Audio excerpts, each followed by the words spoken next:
我叫顾明礼，就在昨天，我绑定了一款奇葩宫斗系统，这狗系统居然让我色诱暴君。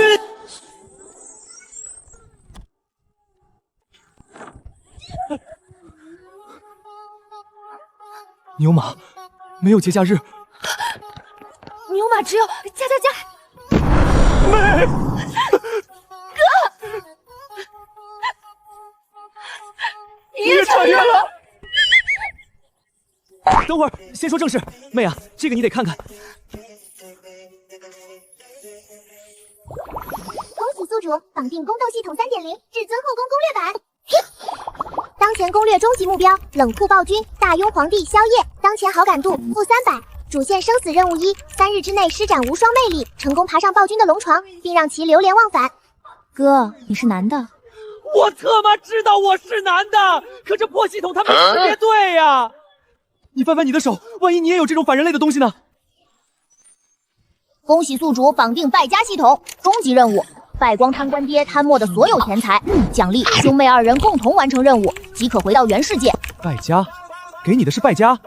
你哥我堂堂水利工程与机械工程学双跳博士，常年混迹在工地和实验室的钢铁直男，这破系统居然让我去色诱暴君。妹啊，咱俩的系统是不是绑反了？我可是现代顶级投资集团 CEO， 碰什么什么涨投什么什么赚的超级经理。这破系统让我去败家，如果我拒绝呢？失败惩罚：满门抄斩，且无法回到原世界，全家躺板板。那如果我3天后没爬上龙床呢？淹了，打入冷宫。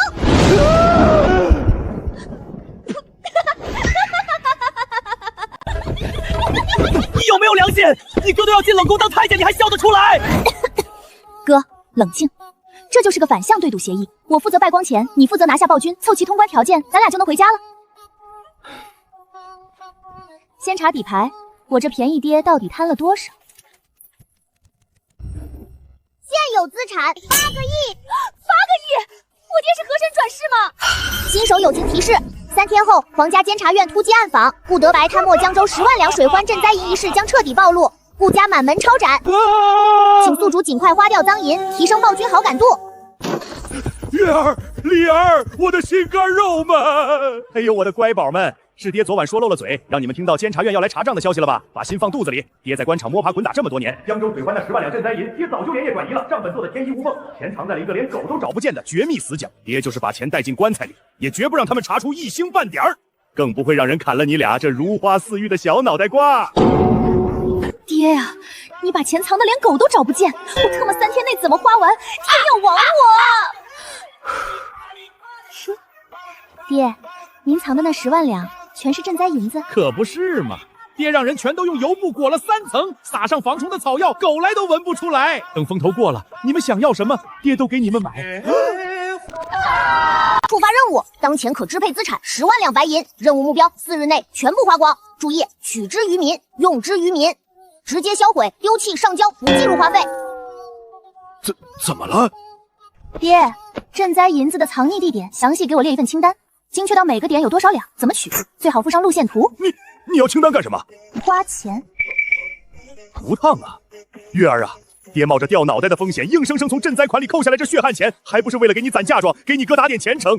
这钱不能花，坚决不能花！不给，那就只能用点手段了。爹爹，我就是害怕，一想到万一被监察员查出来，就要排队躺板板了。自从娘亲走了，您含辛茹苦养大我跟哥哥，如今家里有难，女儿也想为爹爹分忧。要是爹爹不愿，女儿自不会在家求爹爹了。别哭！哎呦，月儿，我的小心肝，你掉一滴泪，爹得少活1年呢。3、2、1，好，写，你就是要天上的月亮，爹都给你摘，只要你别哭啊，我的小祖宗。爹爹放心。城东义庄地窖3万两，城北破庙弥勒佛像肚子里，往左摸第3块砖。西郊猎场，月儿，这可是爹的心血呀！多谢爹，哥，你抄一份备份。等等，你刚才是不是演的？哎，你们兄妹俩！爹，您先回去休息，剩下的事儿女儿来办，您放心。女儿不败家，只是帮您找个更安全的放地方这些钱。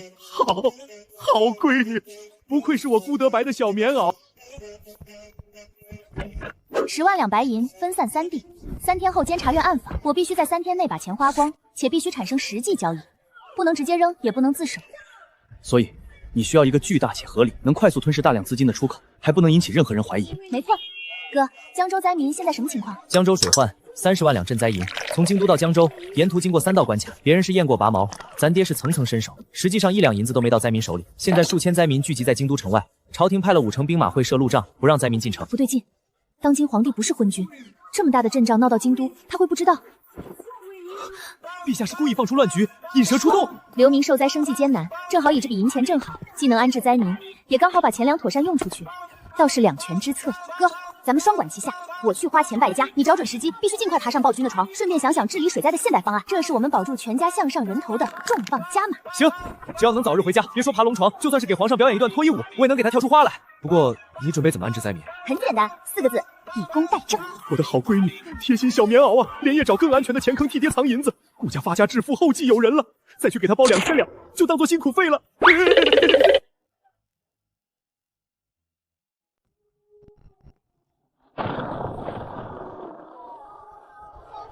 刚贪没10万两赈灾银，就想把女儿送出城，会不会晚了些？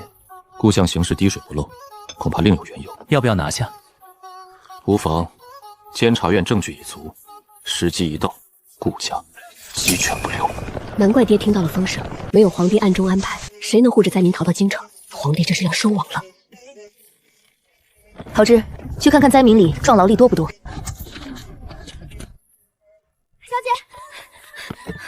小姐，我去打探过了，慢点说，不着急。青壮男子挺多的，夫人看着也壮实，就是饿得厉害。月离任务截止，当前已花费0两，当前剩余1时1两。走，去西郊。去哪儿？荒山。小姐，这什么破路啊？全是红色山岩碎石，前面就是苦油山，结的果子又苦又涩，白送都没人要。红色山岩，停车。掩体种不成庄稼，也养不成果子。好地方，荒山好啊，稳赔不赚的绝佳项目，就它了。走，回城办地契。你说城西那片地土质不行，荒了快10年了，80亩，官府挂牌价5000两，10万两的 KPI，一次只花5%，这花钱的速度怎么跟蜗牛爬似的？当然，价钱是可以商量的，要不5000两太少了，你到底会不会卖地？是什么？官府丈量土地得有跑腿费吧？50两，书吏等炒地契，这是脑力劳动，润笔费30两，还有你查黄标的专业咨询费50两，还有对面那几亩快死绝的野茶田，我看中它的天然有机增值钱2500两。等等，那茶田连兔子都不去拉屎，兔子不去说明生态好，没污染，加500两。周边7座无主野山，更名费每座3000两，汇总一下，一共3万两。在户房干了20年，见过无数砍价的精明商人，还是头一回见自己给自己加价的冤的头。姑娘，您喝茶。此时下官做不了主，得请示上峰，去就回。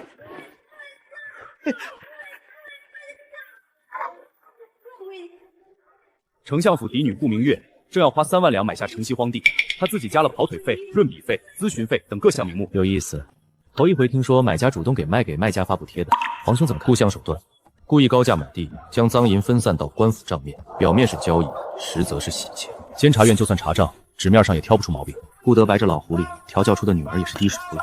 那这笔交易批不批？批，他要买哪块就卖给他。回去告诉你家大人，照批不误。后续他再买什么离谱东西，一律放心，但底单给本王超圈一份。本王倒要看看这对父女能玩出什么花样。是，姑娘，上头批了，3万两，一分不少。痛快！恭喜宿主完成一笔交易，已花费3万两，剩余7万两，还剩7万两，时间紧迫，看来得搞个更大的吞金兽。走，去城西灾云营。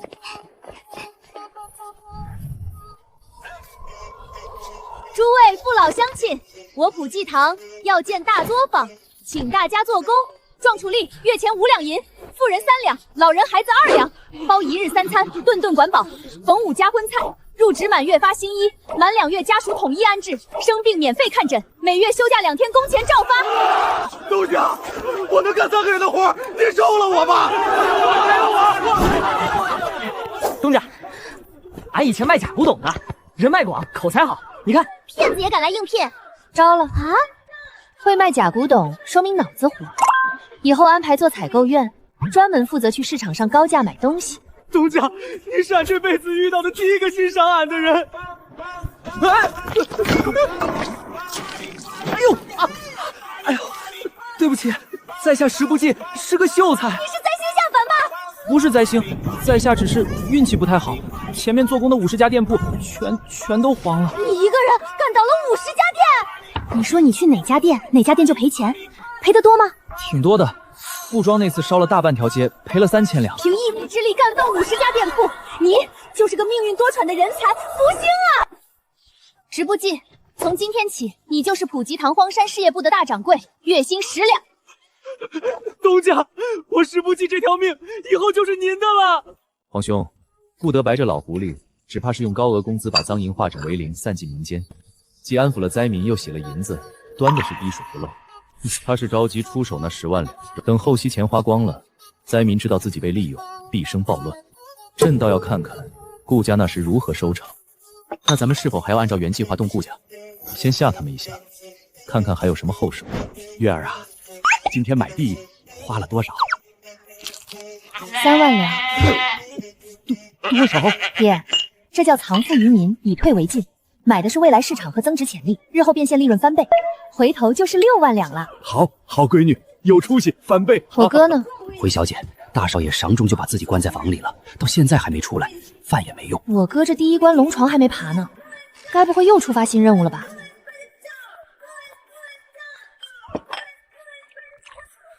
哟，忙着呢，颈椎不好，准备牵引啊？上吊看不出来吗？话说你怎么不劝劝我？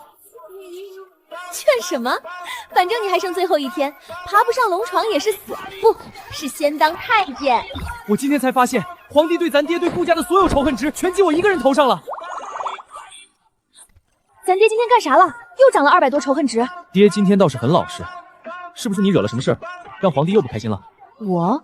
皇帝只怕已经怀疑我们在 wash money。哥，你今晚翰林院值夜班，必须去把龙床仇恨，不然咱们风全家都得嘎了。我他妈又不是苏妲己，我怎么吹枕边风啊？人固有一死，或重于泰山，或轻于鸿毛，不就是爬个龙床吗？我去就去。请宿主尽快施展你的魅力，爬龙床，吹枕边风，让皇帝流连忘返哦。横竖都是死，拼了！站住！翰林院编修顾时敏今夜值守待诏，有一份急件需呈皇上预览。陛下已经歇下了。急件，进了这道门，可就没退路了。我今晚定要成为那个能面圣的男人。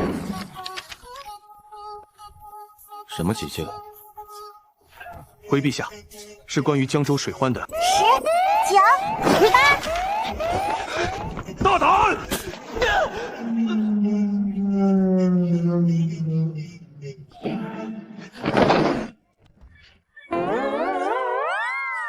滚下去！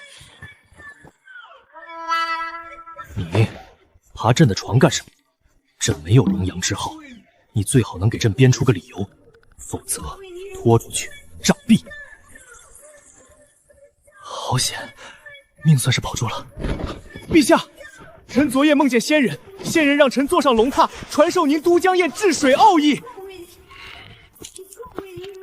江州水患根源不在天灾，而在于上游泄洪口设计不合理，泥沙在弯道内侧堆积，河床抬高，水位一涨，堤坝就扛不住。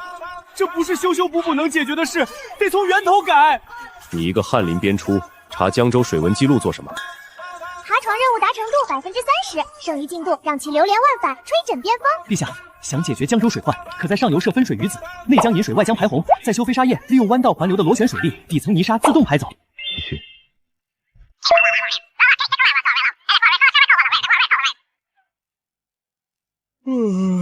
今日就到这儿。任务完成进度80%，爬龙床流连忘返达成，剩余吹枕边猫。这是正经意思，物理形式上的。陛下，臣告退。阿斗。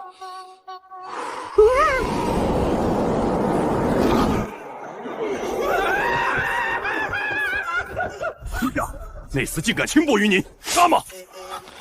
飞沙堰弯道环流，此人有点东西，暂时不能杀，明晚让他继续来值夜。这是谁指挥剑的？是大掌柜。东家，您看这是啥？东家，漫山遍野的苦柚树，结的根本不是贝果，这叫橘红，是化痰止补、理气健息的珍稀贡品啊！啊，燕小六果然没说错，您怎么会随意买荒山？这简直是座金山啊！东家威武，我们好好跟着东家干，把普济堂做成百年老店！百年老店，百年老店！我好不容易挑的稳赔不赚的破山头，怎么就成金山了？这要是赚了钱，还怎么完成败家任务？都安静，你还是说说都败花了多少钱吧。东家，这3日工钱、耗材还有吃喝拉撒，总共折合8000两。已花费53000两，剩余待花49000两。不对啊，怎么剩的钱还变多了？我这贪官爹迟早要把我坑死的节奏啊！齐王，谁是主事之人？是我的弟，地契齐全，京兆府登记在册。姑娘好大的手笔，3万两买荒山，1500号人包吃包住，月钱5两。姑娘家底殷实的很啊，这地、这山、这上千号人，全靠顾姑娘一个人的银子。殿下，普天之下莫非王土，这地是朝廷的，灾民是陛下的子民。我花的每1两银子都会花到他该去的地方，百姓安居，天下稳定。说得好，既然姑娘心怀天下，那本王下个月再来看看姑娘的成果，到时候本王可是要验账的。1个月期限，皇帝这是要看实打实的利润上缴过库，要不然我全家照样得死啊！阶段性小结会议开始，哥，皇帝的仇恨值降了多少？50、500？5点。你好不容易爬了龙床，还讲了1整晚的水利工程，就降了5点。这系统肯定跟我有仇，士可杀不可辱，老子他妈不干了！左右不过一死。哥，冷静。年后，别死！奖励来啦！恭喜宿主好感度首次提升，解锁秘籍兑换。我但凡犹豫1秒，都对不起我的学历和钢铁直男属性。各种苦油的炮制工艺，明月，你买的那座荒山，岂不全是名贵药材？你当我想啊？希望今天去查岗了，钱再花不完，咱们家就真完犊子了。新任务发布，10日内在御寝殿为皇帝献上1支舞蹈，要求惊艳4座，失败成烟，打入冷宫。哥，你会跳舞吗？我连广场舞都踩不对拍，你觉得我能惊艳皇帝吗？惊吓还差不多。哥，惊艳的本质是出乎意料，现代舞种很多，比如，像一棵海草，随波飘摇，你让我在皇帝寝殿里跳海草舞？行，反正我在皇帝面前的形象本来就没什么可挽回的了，破罐子破摔吧。对，就这个感觉。哥，你信我，你就保持这个水平，销鬼效果绝对炸裂，以后你就是大雍朝的第1位炮品。先把橘红工艺写下来吧，我累了，毁灭吧，赶紧的。东家，出大事了！又来了1000多灾民，全是江州方向来的，说是听老乡说咱们这儿包吃包住，月钱5两。2000人已经是管理极限，再塞人进来，迟早会出乱子的。这不就是送上门的资金消耗口吗？告诉新来的人，此地名额未满，我另有安排。回府找我哥。像一棵海草，随波飘摇，飘。哥，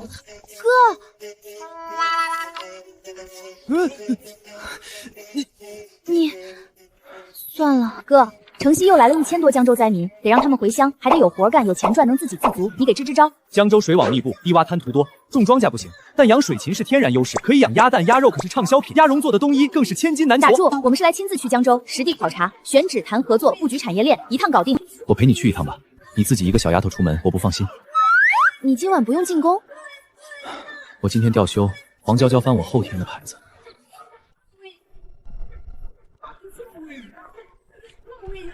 老哥，本地人吧？干啥行当的？给客人上门做鸭的。失敬，那平时接客多吗？多，一天少说接上100个，排着队等我上门伺候呢。可现在水灾一闹，城里都没人了，半个月没开张，闲得不上100个，大哥身体真棒。哥，你脑子里装的都是什么废料？人家是厨子。怎么着？看不起厨子？我陈三刀做鸭一绝，在这胶州城可是响当当的名号。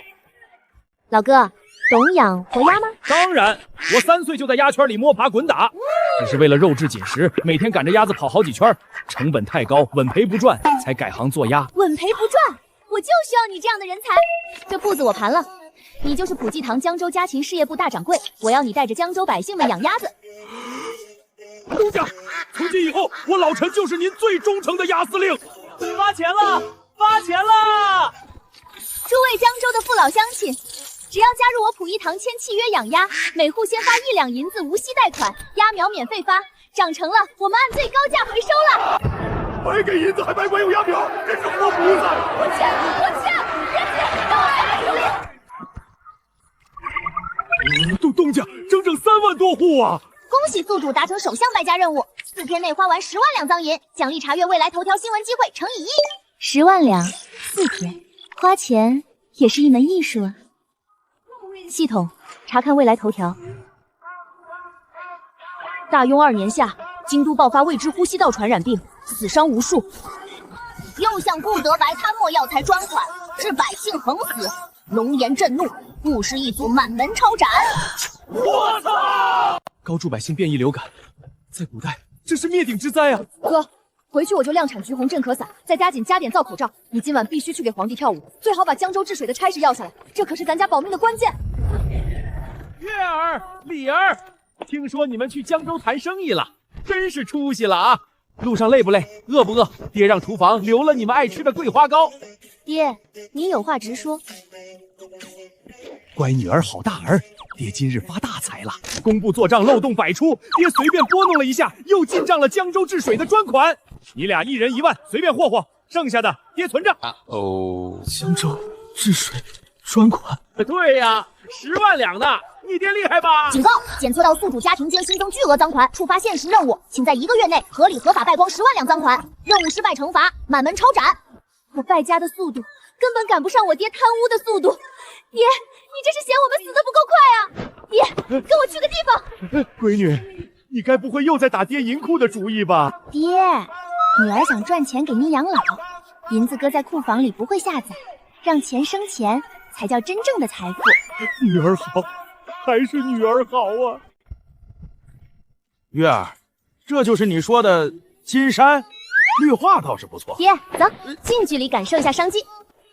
东家，目前登记伙计2300人，山上野生苦柚树43000余株。大老爷，这是失传的珍稀贡品橘红，1两可值白银10两，按年产6万斤算，折银96万两。96万两！爹，我要建10座金丝楠木厂房，这就叫品牌溢价，铺面越讲究，客人越愿意掏钱。对，就该有这个格调。可是爹，前期买地雇人买设备，银子见底了。干！爹投了10万两，你拿去随便折腾。爹果然最疼我了。陛下，今夜值守待诏的翰林是那位，让他进来。是。当前任务才艺展示，为皇帝献上一支舞蹈，惊艳皇帝，倒计时5分钟。脑袋和脸皮相比，还是脑袋更重要。今夜准备了什么秘籍？灵渠还是郑国渠后续？陛下，臣今夜不讲秘籍，臣有一样东西想呈给陛下看。哦，呈上来。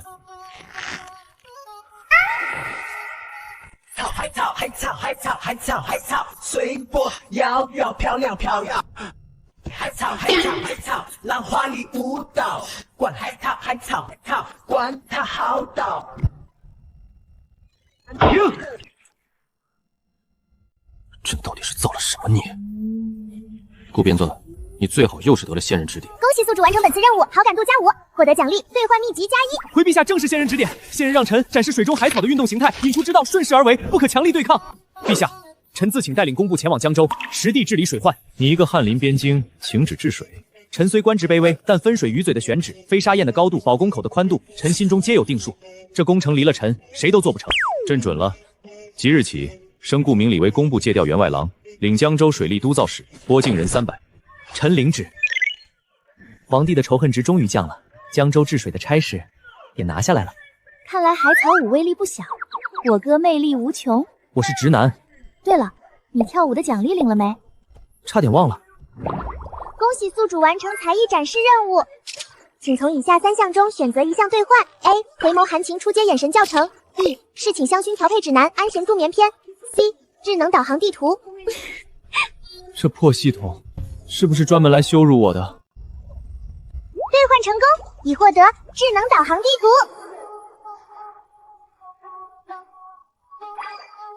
嘿，这个地图不错，居然还有地质层标注。粘土层、沙基层、基岩，连土壤含受率都有，连交通拥堵情况都有。哥，你这是捡到宝啦！叮，新任务发布。任务内容：1个月后皇帝寿辰，为皇帝送上一份亲手准备的贺礼。任务奖励：好感度加10，完成期限30天。失败惩罚：好感度减500，并永久变成地中海粗头。地中海，还有完没完了？这破系统也太歹毒了吧！恭喜哥，起码这次不用阉割了。你现在还有负570，所以只要任务失败，再扣500，就变成了负1007。会被杖毙，死之前还得先秃头。没事儿，亲手准备一份贺礼而已，没有具体限定，也没说皇帝收到后必须给出情绪反馈，你随便做个东西，送到就算完成。妹，你那边呢？橘红镇可伞和纺车已经在批量制造，等布匹齐了就可以制作口罩。明天咱们就去江州治水，咱爹的小金库也该好好霍霍了。皇兄，监察院已查实顾德白贪墨的铁证，数额足以满门抄斩。您布局多年，为何迟迟不动手？杀了顾德白，朝堂震动一阵后，会有出下一个顾德白，杀一个还有100个，而且他那双儿女做事倒是有意义。您是说安置江州灾民？顾家丫头拿着他爹贪来的赃银，把赈灾办得漂漂亮亮，3万户灾民发银子分芽苗，市面重新流通。确实，朝堂百官竟无一人想出此等妙计。还有那个顾明礼，以前在翰林院毫无存在感，如今却满脑子稀奇古怪的学识，什么分水鱼贼、弯道还流，公布听都没听。皇兄是觉得他有真才实学？真不真，去了江州就知道。这人行事有些奇怪的癖好。什么癖好？他第一次入宫值夜，爬上了朕的龙床。皇兄没杀他？哼，刀都架脖子上了。他说是仙人托梦传授治水之法。还有今夜他在御书房跳的那支舞，朕从未见过如此厚颜无耻之人。江州那边派个影卫过去，监视他们，也保他们性命，别让地方上那些蠢货把人弄死了。臣弟领命。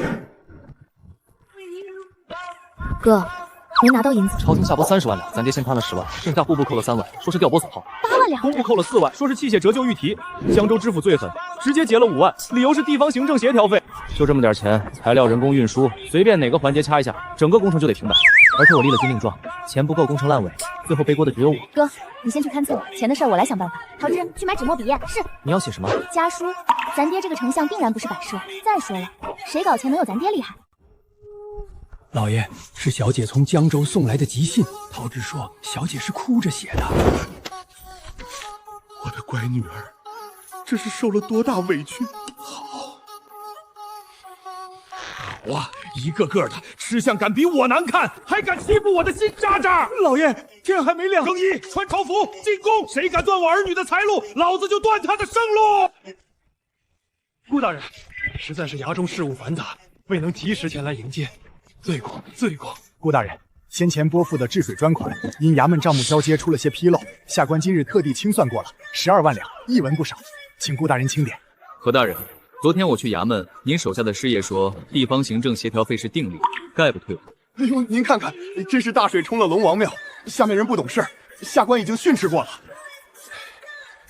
咱们江州的百姓就指望着大人您呢，大人有任何需要，江州府必全力配合，绝不敢有半点迟疑。哟，老爹行动力可以啊，看来一品右相还是很有实力的。咱们这便宜爹既爱敛财，又有这么大手段，那腹黑皇帝还能留着咱们一家当蛀虫，能没有原因吗？哥，你安心治水，我也终于可以大干一场了。让你每天赶着鸭子跑，你就得跑，跑不动就养条狗追着跑，很难吗？陈掌柜，我家鸭子腿都跑细了，别人家的鸭子吃食长滩，我家的越养越瘦。瘦才对，跑山鸡吃过没？肉紧实才香。老嫂子，想跟着普济堂赚钱，就得按规矩来呀。行，我回去就养条狗，专门赶鸭子。东家，陈掌柜对养鸭标准要求很严格啊，正好咱们定个收购价，普通鸭子20文一只，严格按你的标准养出的精品鸭50文一只。东家，我有个想法，咱们能不能自己烹鸭？我手下伙计会做卤鸭、酱板鸭，咱自己做成熟食卖，保证利润翻倍。我花钱是来败家的，你他妈天天想着给我搞全产业链利润翻倍。好，给你拨500两，组建制鸭团队，流程标准化，你自行安排。好嘞，东家放心。小姐，这打扮不像寻常刺客，难道是齐王派你们来的？齐王府影卫15，齐王府影卫10，我2人奉命前来盯着顾氏兄妹，防止你们死了。这么直白的吗？替补？主子说我们中毒后脑子不太够用，平时只能当候补，这次缺人手，说凑合用。行吧。明月，你回来的正好，帮我想想皇帝生辰能送点啥。我操！明月，快过来，有人想取我们狗命！他俩搜啥呢？搜你养的狗。狗在哪儿？我们去保护。这么耿直的吗？不用保狗命，保我们俩的命就行。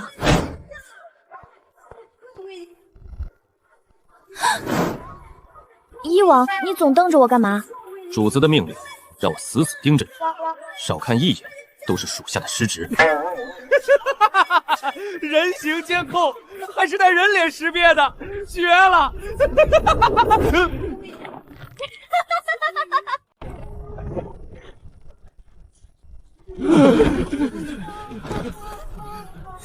大白天穿夜行衣，这么大号的显眼包，你就这身打扮出门？在下这一身，乃是王府标配的出勤戎装。其实呢？随顾大人去了工地，天未亮便动身了。小姐，这地方也太过寥落了，连年受灾，没有经济增长点，百姓找不到生计，地方拉不起 GDP， 这烂摊子正适合我砸钱。顾小姐品味清奇，喜好荒凉无僻之地。普济堂，便是那个在江州城收容灾民、发放鸭苗的普济堂。正是，我是普济堂东家顾明月。哎呦，原来是顾东家。东家面相和善，不知与京都顾相大人可是有什么渊源？大人与顾相可是相识？当年某还是个家境贫寒的书生，母亲重病，某只得放弃科举，靠抄书卖文为母亲筹钱治病。明珠谋臣，请大夫治好了比母的病，并出资扶助某继续攻读科举。顾相乃是真正的大善人啊！大善人，我那个贪了8个亿，把钱藏得连狗都找不见的守财民便宜爹，拿贪来的钱去救济穷书生。东家此行前来，不知有何要事？周大人，我想购买贵县沿河所有荒废的地块田亩旧址铺面，有多少要多少。东家买这块地是做什么用？建一条商业街，待土地到手后，普济堂便会在县中招募乡邻入坊做工。真的好，甚好，东家大善。张书义，带上地基册和算盘，随我给顾东家带路。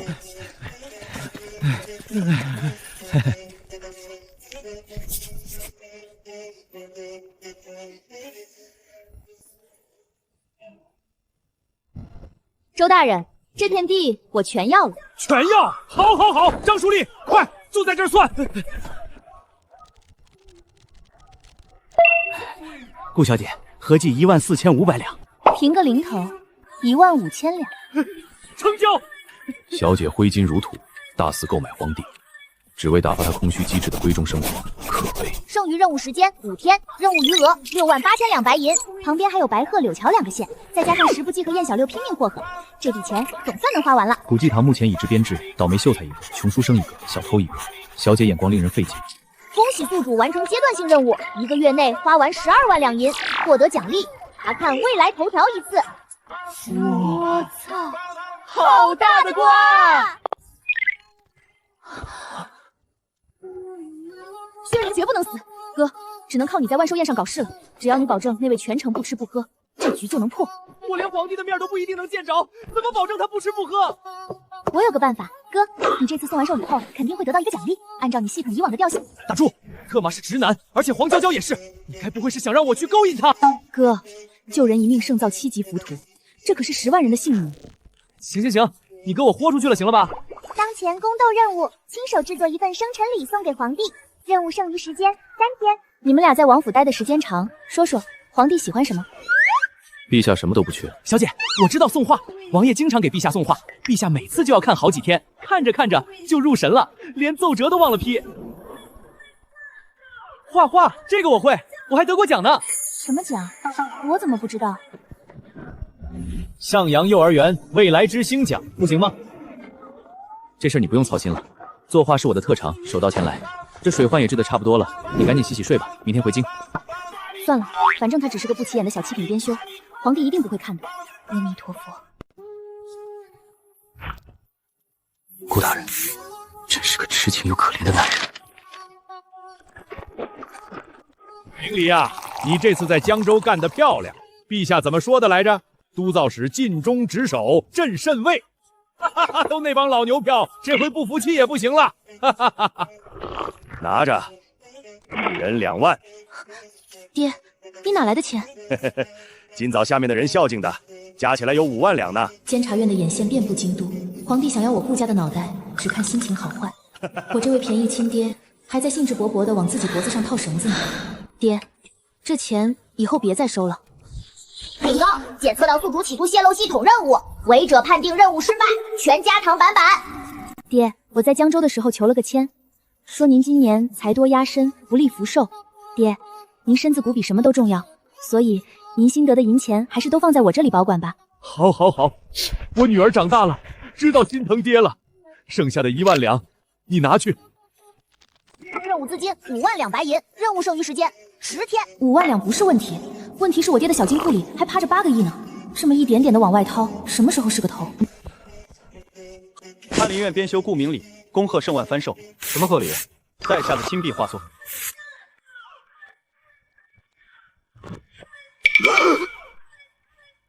登记在册。任务完成，为皇帝亲手制作生辰礼并送出，获得奖励，技能选择层1。回来了，还顺利吗？那是，你是没看到礼部书办展开我的画的时候，脸上那个表情，震撼，绝对的震撼。任务完成了就好，快先看奖励。这系统绝对有病。我选防护甲，物理防御，实在。哥，你冷静啊！你只是个7品编修，万寿宴上连皇帝的面都不一定能凑到跟前，就算凑上去了，你怎么让一个皇帝别吃别喝？所以你得选魅惑术。我特么……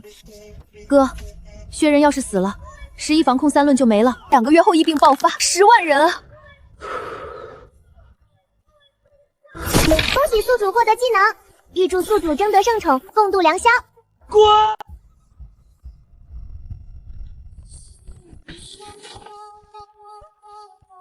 梅妃，莫非是想在万寿宴上动手脚？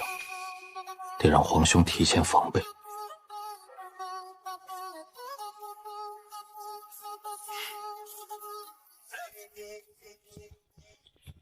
南疆贺寿，千年血珊瑚100件一座，夜明东珠百里。皇兄，听闻翰林院顾编修亲手作画为贺礼，颇为用心。满朝文武送的都是金玉之物，唯独此人以笔墨寄情，不如一观。好端端的，忽然点我干嘛？我宝贝儿子什么时候会画画了？取来。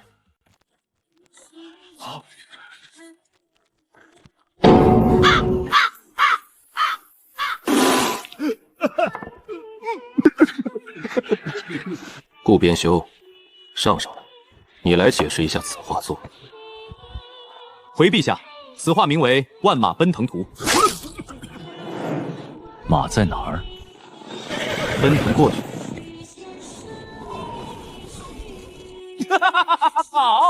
好一个有意境的万马奔腾！当下兴许是自己离皇上最近的时刻了，不用技能，更待何时？成败在此一举。倾国倾城魅惑术启动。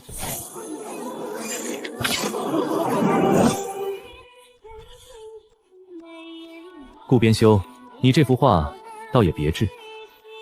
谢陛下赏识，这魅惑术果然有用。那1天之内，我不是可以对陛下为所欲为？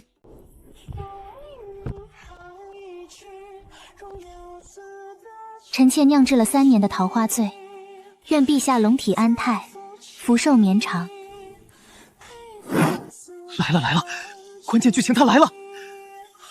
这酒里可有情蛊之药，而且梅妃可不好惹，无凭无据，我一个7品编修怎么拦？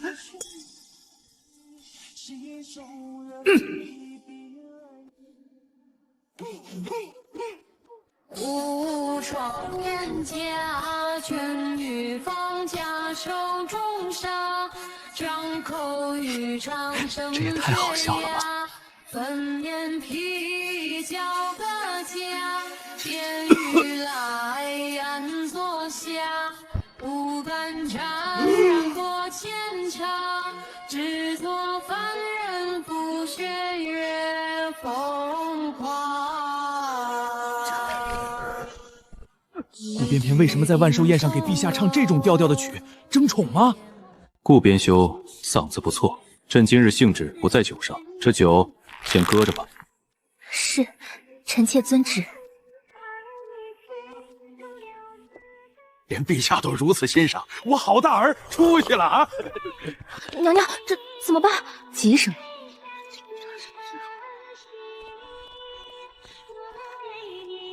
陛下，这道桂花糕是臣妾亲手做的，清淡不腻，最适合垫垫肚子。酒是拦住了，但桂花糕、菜品甚至茶水，任何一样都可能有问题啊！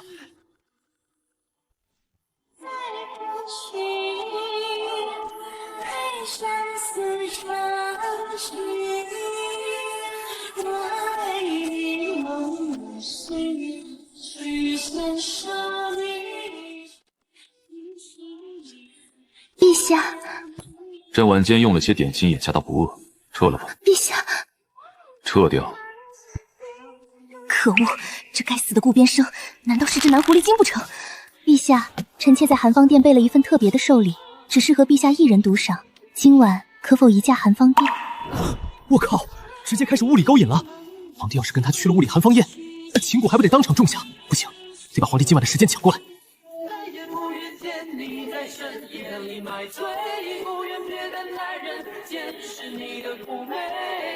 你该知道这样会让我心碎。答应我，你从此不在深夜里徘徊，不要轻易尝试放纵的滋味。你可知道？陛下，寒芳殿的寿礼，改日再赏。顾编修方才唱的几首曲子，朕听着倒新鲜，不知这些唱词又是出自哪部古籍？回陛下，臣前阵子在江州治水，顺便发现了一部古谱 DJ 残卷。DJ， 今晚你来御书房见朕，朕倒想听听这残卷里还有什么新奇的唱词。陛下竟然推了梅妃娘娘，让一个七品边边去御书房伴驾。其实我家小儿子也挺优秀。我儿不仅治水行，这唱戏夺宠的本事竟也如此出众，顾家大兴有望啊！本宫宫斗3年，竟然输给一个七品男编修，奇耻大辱！得想办法除掉这个争宠的男狐狸精，给母家传信，就说今晚的事没办成。臣顾明礼，参见陛下。免了。顾编修，今晚唱曲搅局拦酒拦高拦人，你究竟是何意？回陛下，臣近日得了仙人托梦，陛下今晚万不可随意饮食，否则龙体有患，悔之晚也。仙人托梦？哪路仙人？光很强，脸很糊，大概是 VIP 会员专属特效。VIP 特效还能再扯点吗？去把太医院院派薛仁叫来，带上梅妃今晚送来的酒和桂花糕。遵旨。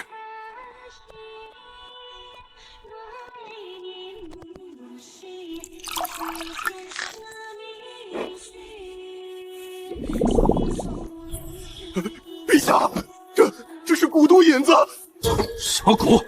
苗将情蛊所用之引子，此物无色无味，饮入后会引诱蛊虫循气血自行爬入。若陛下今晚饮了这酒，吃了这膏，彻查梅妃母家，承恩侯府上下所有人，一个不许走脱。是。顾编修，你那位仙人的白皮特效暂且不练，本王倒是好奇，你肚子里还有多少奇怪的唱曲？再唱一首来听听。我不名分，我不多尘，皇兄，要不给顾编修一个名分？大可不必。陛下，臣有一事相求。臣的妹妹近日钻研药理颇深，想跟薛大人学些医术，只求薛大人闲暇之余去顾府指点一二。准了。臣领旨。薛仁活下来了，10亿防控3轮就保住了，2个月后的10万条人命，终于多了一道保险。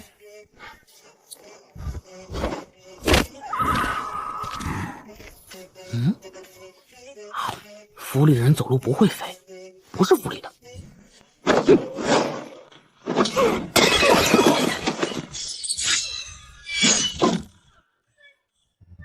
你们是谁呀？来送礼的吗？找死！哟，江湖杀手！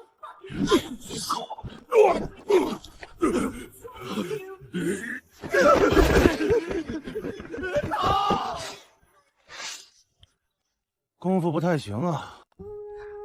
5万两，10天，得在京都开个新的花钱路子才行。薛仁保住了，衣礼物资人手，万事必备。哥，你为了咱们的大计牺牲你的节操，妹妹会永远铭记的。滚！你还是想想怎么让咱爹收手啊？疫情还没来呢，防疫的银子再被他一贪，那咱俩就真成笑话了。哥，阻止他的手不如阻止他的心，咱们可以下。怎么下？装神弄鬼。计划是这样的，今晚子时，趁咱爹烧香拜佛，15和10扮成黑白无常，我哥装被锁走的魂魄，让爹亲眼看到他亲儿子的魂被阴差勾走。最后黑白无常留一句话：贪墨赈灾隐者，魂魄必被索去。这女人坑起亲爹来真是不遗余力。好主意，小姐太好玩了！不能让15扮魂魄吗？我跟少爷扮黑白无常，那多威风！你觉得我爹看到15的魂被勾走，他会心疼吗？必须是他亲儿子啊！我谢谢你。承恩侯府被查封，37箱黄金被抄，全是顾家那对兄妹坏了我的骨毒。去传话给外面那2个废物杀手，今晚再灭不了顾家满门，我就把他们身上的骨头一根根拆下来。主子发话了，可硬来绝对不行。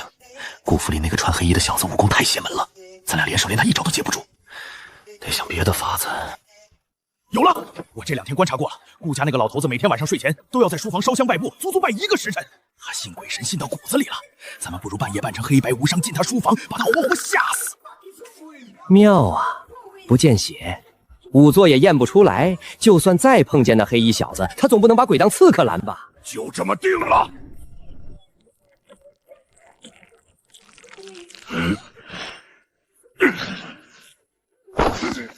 怎么样？够不够吓人？不错，今晚让那老头见识见识，什么叫地府来人。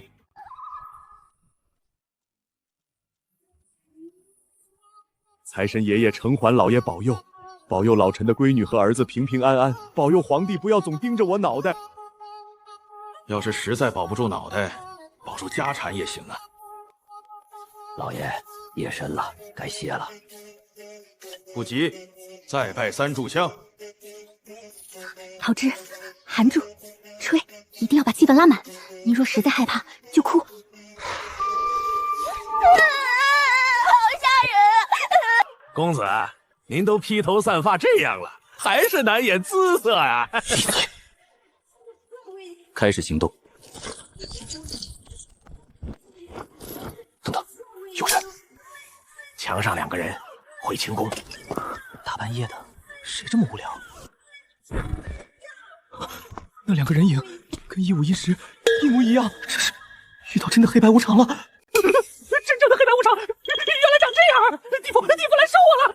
娘啊，儿子不孝，今晚遇见真无常了啊！我操，咱们竟然遇见正主了！别妄动，万一是来交班的，顺手把我带走怎么办？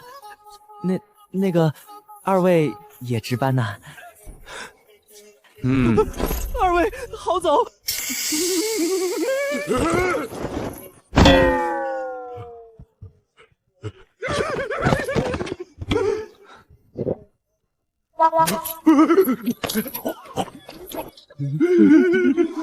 别想了，别想了，墙角没站人，身后也没人看我，我是气氛组，我不能走。小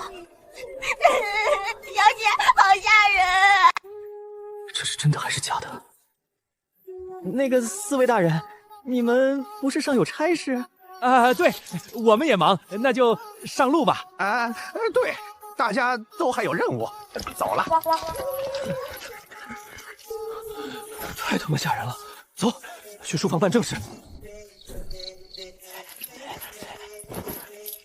书房灯灭了，去卧房堵他。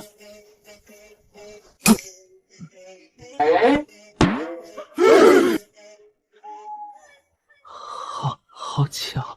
把灯笼点上。我怎么听着有人在哭？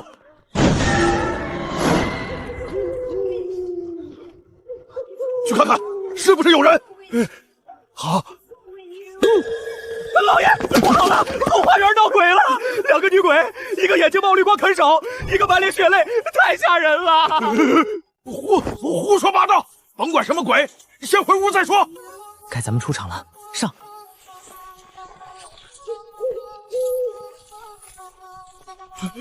老爷，您看，是黑白无常啊！李儿，有人抢生意，咱们也上。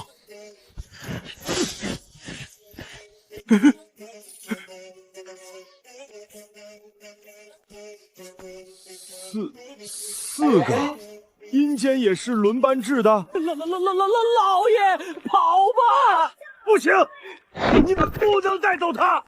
我儿从未做过伤天害理的事，他才20，他还没娶媳妇儿呢。我这个爹，贪财是真贪财，但对儿女是真没含糊过。愣着干啥？该你们接台词了，快警告他呀！什么词来着？要了命，要命了！儿，等今晚我们都要带走。对，赶紧把银子交出来！阴间差爷爷搞抢劫，地府经费这么紧张吗？你俩能不能靠点谱？再编下去，我爹要以为地府跟绿林寨是一个系统的了。爹，地府来人了，说咱家若贪了防疫赈灾的银子，就要把我的魂锁走，送到地狱受尽刑罚。要抓我！我儿子没贪，要钱没有，要命一条。等会儿，什么防疫？我也没贪啊，银子还在户部库里呢，1两都没动。阴间办事也讲证据的吧？要不这样，二位，明日我便让人给二位孝敬去5万两银，就这么说定了啊！走，李儿，接待你回去。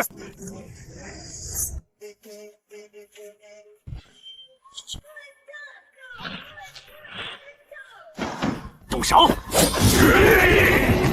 原来也是假扮的，找死！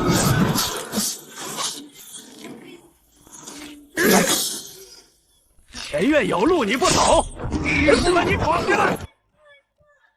儿啊，你看看，没点钱傍身不行啊，地府关系都打点不通，爹得再努力点，多贪点才行。爹，地府把恶人抓走了，这说明世间善恶，地府自有评判。赈灾的银子1两都不能动，您答应我。罢了，舍财免灾，爹答应你。小姐，老爷一大早就派管家出门去城隍庙了。管家说府里昨晚闹鬼，老爷跟阴差谈好了价钱，今早带了6个伙计，拉了2辆大车钱箱送保护费去了。拉了2大车钱箱，说是5万两，那可真是太好了。数额也没动啊。嗨，多亏了老爷跟阴差谈了保护费，咱们大少爷才没被抓走。是啊，老爷天没亮就起来，亲自监督伙计们糊纸元宝，特意吩咐要用最好的金箔纸，说黑白无常是正经差邮，马虎都金箔纸50万两是烧的纸钱。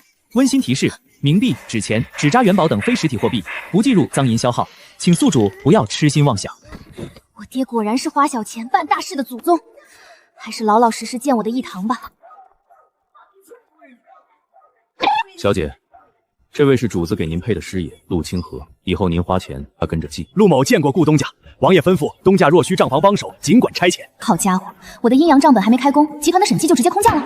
萧绝算你狠！行，那我就赔给你们看，赔得理直气壮。陶之，去城南破瓦巷。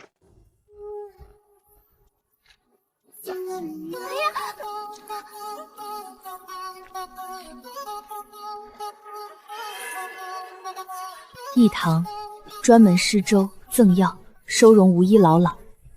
天子脚下，烂床都在城墙根底，疫病一旦爆发，这地方就是人间地狱。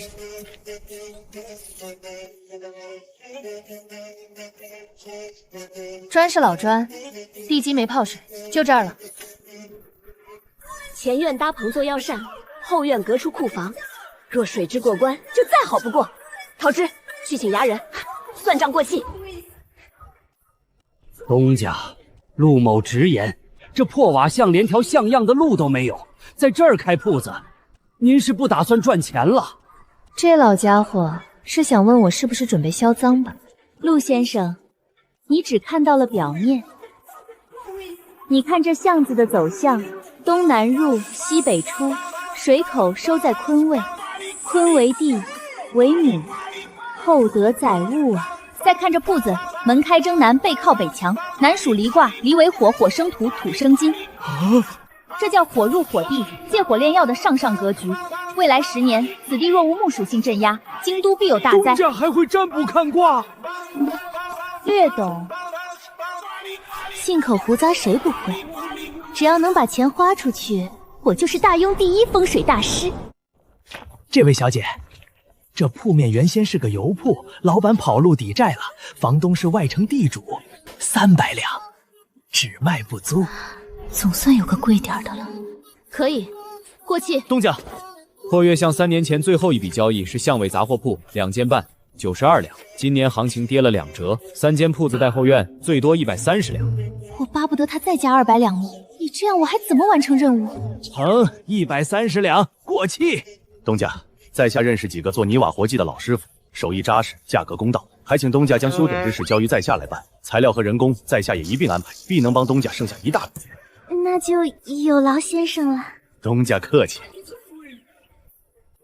这些旧砖别扔，回头砌花坛围檐，又能省一大笔。这药柜多少钱？城东倒闭药铺淘的2手货，磨磨提面跟新的一样，原价少说50两，在下替东家捡了个便宜。这架子，太医园淘汰的，只花了5两运费。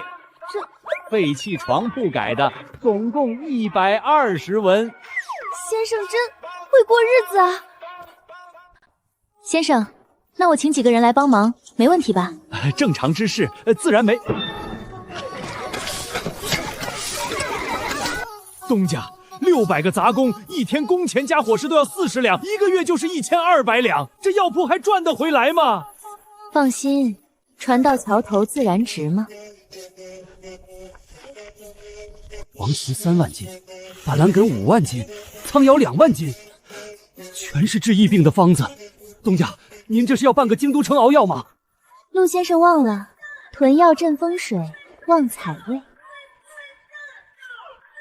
先生看看这个，帮我找裁缝，照这个样式定制一批衣裳。这是什么？护理服，先做2000套。这，他想做什么便让他做，只要不是撒钱，都不要阻止。那丫头脑子里有些东西，让她施展。在下这就去办。成药数万斤，务工600人，还订了2000套古怪的护理服，说他挥霍，却绝无盈利可能。属下实在看不懂了。 600则欧夫在挖沟清理街道，工部和京兆府几10年没干成的事，让他干，有意思。清河，从退伍禁军里挑10个可靠的，扮成护亚送过去。本王倒要看看，他到底在准备迎接什么。任务剩余时间1天，代花银两600两，总算快花完了。 只能期待那明更多赔点了。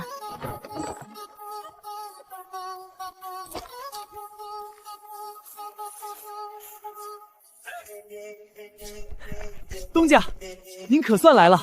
我们找人试了橘红的药效，普通咳疾3天就能好，费劳半个月就能明显好转，效果完全不是市面上的镇咳方子能比的。竟有如此神药！做得不错。现在有多少存现？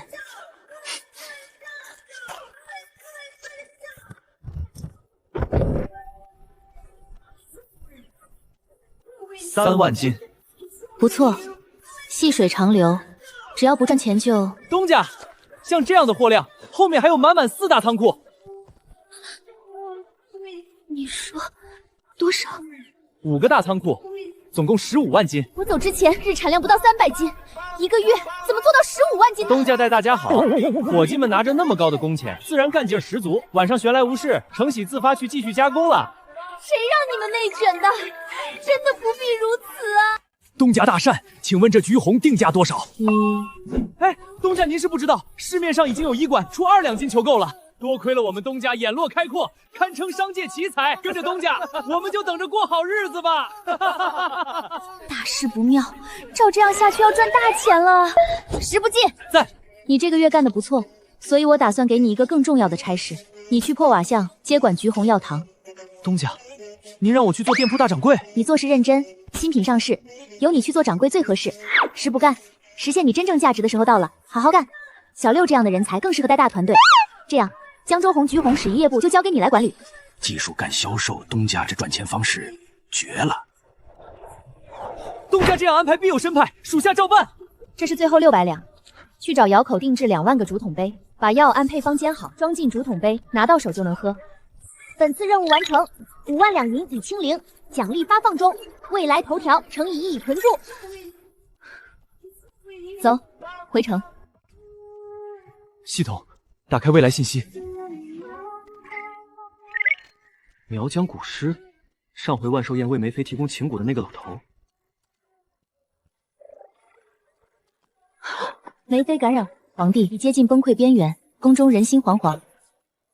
咱家只要一上头条，就是满门抄斩，都习惯了。病源很可能是苗疆那个老头，承恩侯家囤药抬价甩锅，他们杀的不是咱们一家，而是整座京都城的百姓，10万人。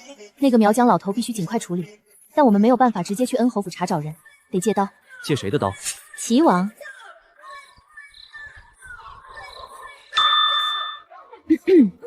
听说京都最近出现了一名神秘的苗疆蛊师，那老头不但身上带蛊虫，还带病毒呢。真有这事儿？这样长期养蛇蝎人应该很好找吧？也不知他身在何处，希望能找到他。搞定。我求你了，来个正常点的任务吧。为避免陛下因食用梅妃制作的点心而感染疫病，请宿主亲手为陛下做餐食，以争夺圣宠，让陛下无心再去吃梅妃的点心。哥，你会做点心吗？你得做个特别的吃食，才能让陛下无心再吃梅妃的点心。他做点心，那我就做道菜，川菜、鲁菜、淮扬菜。我好歹也吃了10几年外卖，什么菜没见过？大不了搞个番茄炒蛋，3分钟出锅，色香味俱全。哥，大庸没有番茄。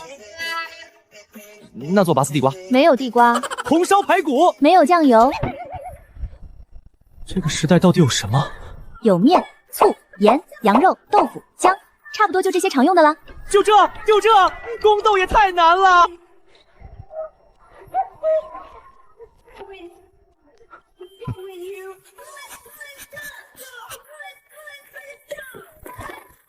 按照未来头条提示，3天后梅妃会亲手做一铲点心送去御书房，只要皇帝吃下，就会感染疫病。哥，想要留住一个男人，先要留住他的胃。你这次准备的食物不但要有新意，还得好吃。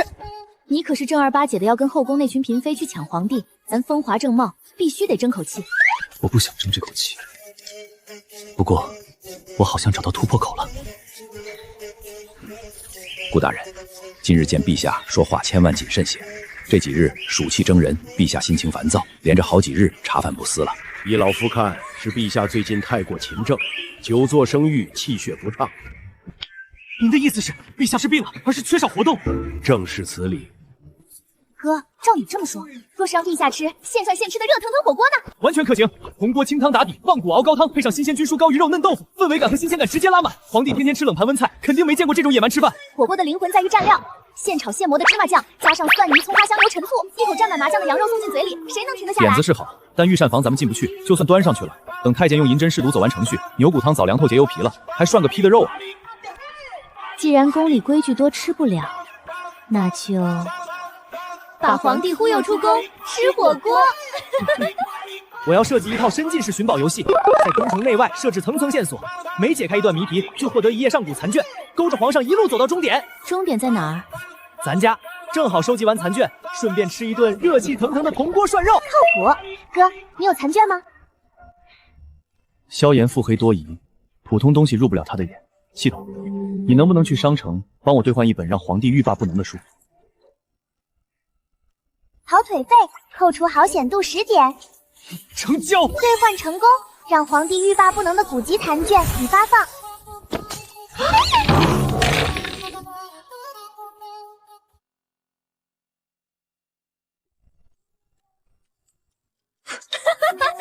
这本书走错频道了吧？系统，你玩我是吧？但凡这里面是些不正经的内容，我就撕给你看。每一张正文后面都附了极其精妙的批注，角度刁钻，字字句句直指帝王心术和治国纲略，半部《论语》治天下。这东西对宵夜简直是量身定做。稳了。所以你计划把《论语》撕成碎片藏在宫里，让皇帝像追连载一样追到咱家来吃火锅。你确定他不会直接派人把你抓起来，让你交出全本？不会。别看萧夜是个冷脸帝王，但他也是个男人。男人至死是少年，没哪个少年会不好奇一场寻宝游戏。哥，你宫斗的颇有心掌，都开始揣测皇帝的内心世界了。你距离皇帝心中的 Top One 又近了一步。你这形容怎么怪怪的？儿啊，你大半夜要把皇帝骗到家里来吃饭，你是不是跟陛下有点啥说不清道不明的恩怨？爹，这叫向上社交。别问，来不及解释了。爹，明晚开席，您的任务是主陪皇帝吃好喝好。罢了罢了，爹在官场混了20年，应付小皇帝信手拈来。桃枝，明早辰时去城西集市，仙君木要今天刚摘的，豆腐要卤水点的嫩豆腐，芝麻10斤，蒜泥、葱花、陈醋、香油一样不能少。小姐放心，羊肉我已经安排赶家去城西刘屠户那儿买北地羔羊了。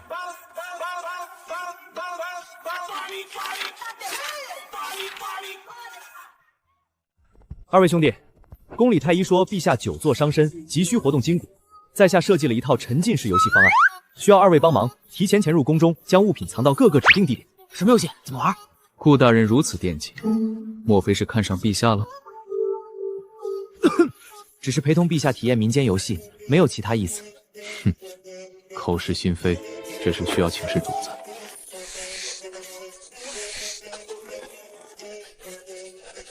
顾边修这癖好，是不是变态的过头了？本王倒要看看，你准备怎么得到陛下。备马，进宫。陛下，膳食撤。陛下，翰林院顾边修来了。臣顾明礼，参见陛下。江州水患进展如何？回禀陛下，进展顺利。不过臣今日求见，另有一事禀报。臣又遇见仙人。完了，顾边境又要作死了。仙人托梦说，宫中散落着一部失传已久的上古帝王治国秘典残卷，共12页，按线索寻找，可得全本。荒唐无稽。臣告退，残卷留在案头，陛下若有兴致，可一观。仙人说了，治国秘籍只送明君。陛下都没准他退下，他就自己走了。既有定刑，则受朕于臣，唯有武器，方能御万骑而不被其所误。下一夜在何处？快去翰林院，把顾边修给我追回来！陛下，您又唤臣回来，所谓何事？下一页在何处？回陛下，臣也不知道。仙人说了，每一页残卷都藏在特定的地点，需要循着线索亲自去寻。第2页的线索在这里。你在哄朕？我操，这话该怎么接？宫斗小说里怎么写的？含蓄，不能拒绝。陛下若是喜欢，臣也不是不能哄一下。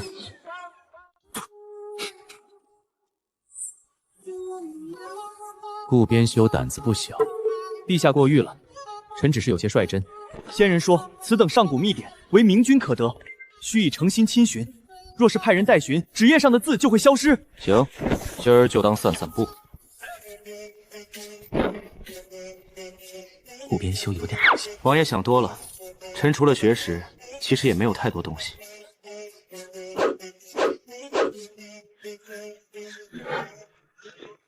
陛下，是不是被施了媚术？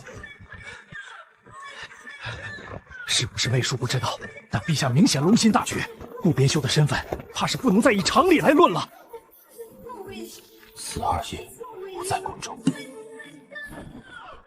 你想带朕去宫外？陛下，这事就是个你情我愿，您若是不喜欢，便不去。仙缘之事，确实跟臣无关。顾青倒是把自己摘得干干净净。行，既然仙人总能托梦给你，你就带路。若是最终拼凑起来的古籍内容不过耳，那朕就送顾青回仙人那边好好休息。既然陛下如此信任臣，改天让他老人家亲自托梦来找你，夜夜入您梦。皇兄，有臣弟陪着，不如咱们出宫走一刀。还常服，微服出行。顾明礼，你费这么大周折，就为了请朕来你家？生肉生菜，一锅浑水。顾青是打算让朕自己煮饭。陛下驾临寒舍，臣惶恐万分。犬子说陛下近日操劳国事，饮食不佳，臣不敢进山珍海味，只备了些家常吃食，给陛下换换口味。陛下，这叫涮锅，肉片切得薄，滚汤里来回烫几下就熟，鲜嫩多汁，原汁原味。陛下，你这膳食还没验过。骨汤熬了4个时辰，羊肉是城西刘屠户的北地羔羊，菌屋是城南张婶家摘的，食材源头可查。如果陛下不放心，臣愿为陛下试毒。香。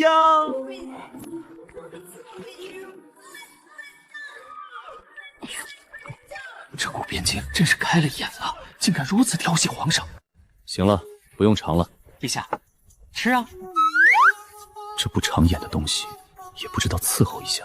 触发陛下临时想要的服务项目，选项1，亲手为陛下5斤菜，好感度加5。喂饭嘛，这个我会，全当照亮重症病患了。来，张嘴。顾明礼，你好大的！陛下说臣什么好大？好香，这种鲜美又热腾腾的人间烟火味，御膳房根本做不出来。再来一片，是不是很美味？来，张嘴，乖。他竟敢命令陛下！放下，朕自己来。吃啊，看我干嘛？没熟，再涮。陛下尝尝这野生松茸，滚石来稀就够，吃的是山野清鲜。顾边秋真是有心了，准备了不少时间吧？嗨，也没多麻烦，就准备了1天而已，家常便饭嘛。陛下，这是古籍剩下的内容，先人让臣在饭后当面奉上。幸亏他没全拆了，不然朕得找到猴年马月。这是个正经仙人给的书。这顿饭不错，回去让御膳房也备一口铜锅。陛下喜欢就好，下次臣再给您备个菌菇锅底。顾边修对陛下真是上心，萧谍者你这腹黑男！既然顾卿如此上心，那等治理完水患，就来御前当值吧。我真的是直男啊！儿啊，能让当今陛下在臣子家里吃到打饱嗝，你是独一份，还让你去御前当值，你果真入了皇帝的眼，前途无量啊！前无不无量不知道，再这么折腾我性命发忧啊！陛下，陛下忙碌了一日，妾身亲手熬了桂花蜜汁做了糕点，请陛下尝尝。不必了，朕已用过膳，吃得很饱。陛下可是在外面用的膳，陛下吃什么，臣妾做给陛下吃。不必，你可没有先人指点。今晚陛下在哪里用的膳，跟哪个狐妹子吃的？去查。给母家递信，陛下怀疑我，顾德白在查侯府，让父亲早做准备，想办法让顾家那父子俩闭嘴。是。宫斗任务完成，皇帝今夜未食用梅妃点心，一瓶感染高危路径已阻断。成了。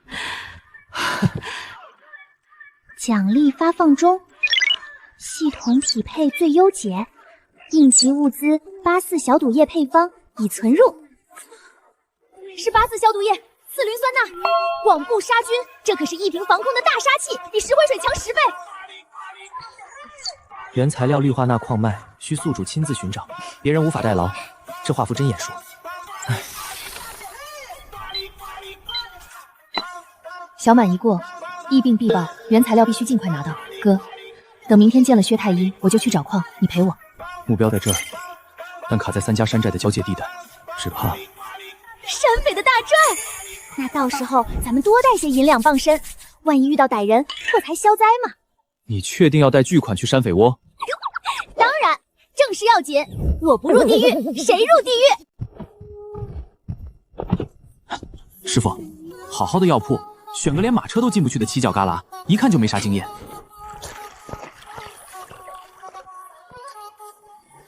泡着石灰水的消毒罐，民间土法子，但极其管用。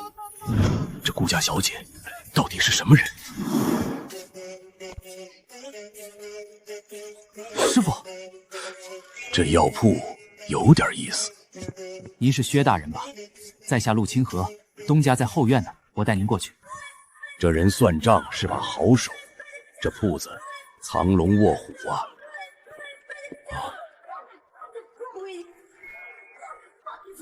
这种布局，连太医院都比不过，受教了。水井那边一定要盯紧，每天早晚2次检查水质，发现浑浊或者有异味的，立刻封井。这一条写进值守条例里，谁违了，直接除名。是，东家。东家，薛大人来了。薛大人，劳您跑一趟。顾小姐客气，陛下有旨，老夫自当遵从。大人也看到了，我这儿开了家义堂，打算日后为百姓平价诊照，还请大人帮忙长长眼。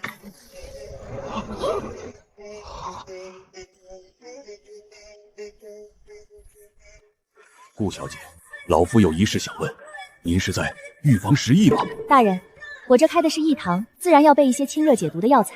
要是等事到临头再抓啥，那就不是治病，是收尸了。此物形状清奇，请问又是作何用处？这个名叫口罩，是防止病毒浮沫传染的。小小一块布，竟有如此功效，后生可畏呀！我知大人对防疫研究颇深，此次请您来是想请暗帮义堂搭一支防疫队。队伍预计600人，分3队，1队负责排查隔离，2队负责药材兼配分发，3队负责转运善后。嘉禾7年淮南6郡疫病，是大人带队用1个月控制疫情，这一块只有大人能教我们。这丫头竟懂老夫当年苦心。顾小姐，这是老夫的徒弟方鹤年，23岁，候补医官。好，我愿以每月5两银的工钱，请方医官坐堂。顾小姐信任，鹤年定当竭尽所能。窗户朝向不对，病患若安置在此，风一刮，定期全倒灌点入。这排窗得封死，改开南向，每日熬剩的药渣全烧了，一律不得过夜。第一步，辨证分流，轻症左，重症右，疑似居中观察，动作要快。不错，把防疫演练搞成军事操点，效果远超预期。剩下的就是等那个时刻了。东家，橘红药堂开张半个月，1个客人都没有，要亏麻了。无妨，石大掌柜，我们要厚积薄发，越贵越显档次，主动暴露弊端，劝退客人，让他们自己做选择。属下误了。让食不期手店果然瞑目，你亏的越多，我越高兴。哟，就是这儿，这东家也是个妙人，竟把店开在这破地方。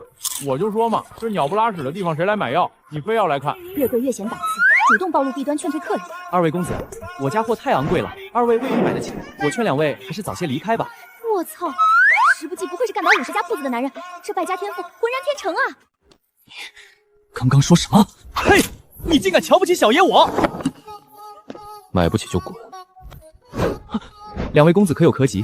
我们这橘红是专治咳疾的名贵药材，1两金1斤，价格着实不菲。2位既然没病，完全没必要破这么大的费来买药。谁说爷没病就不能买橘红了？装货！掌柜的，给爷来10斤。10斤算什么？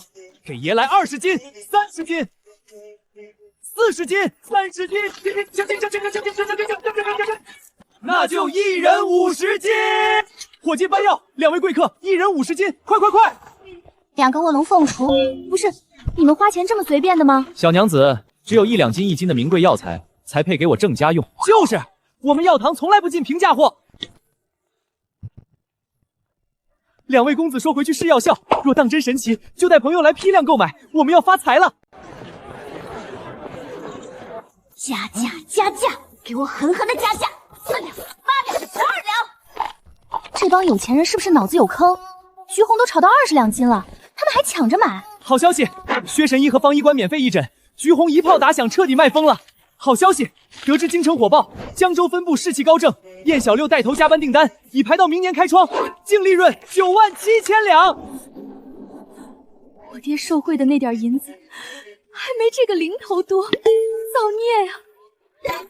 陆先生，我要给伙计们发赏银。东家，这不年不节的，为何突然要发赏银？陆先生，你试想一下，如果我把你当牛马一样使唤，最后你拼死拼活驮回来的粮食全都进了我的口袋，我每天吃香喝辣，而你甘心吗？这问题太考验人性了，但是确实有点不甘心了。你再看看鹦鹉，他天天跟着我们，风里来雨里去，每天只能抱着一把破刀，像个木头桩子一样守着无尽的孤独与寂寞。难道我们赚大钱了，他就不配拿到一份丰厚的赏银，来抚慰他千疮百孔的心灵吗？东家宅心仁厚，那您觉得发多少合适？本次发放赏银共计31000两白银，扣除后月度剩余净利润66600两。怎么还有这么多？陆先生，你一定要按照大庸律例的最高标准去交，少交一个铜板，我拿你试问。哎呦，我的乖女儿回来了。爹听账房说了，你那橘红药堂月净赚10万两，我家月儿这么厉害。爹，这是女儿孝敬爹的第一笔大钱，5万两白银，给您花，随便花。月儿，你给爹钱花，会烦不院出息了。爹啊，女儿又发现一个新项目，前期至少要投20万两。月儿，你是想跟爹要银子？爹，跟爹走。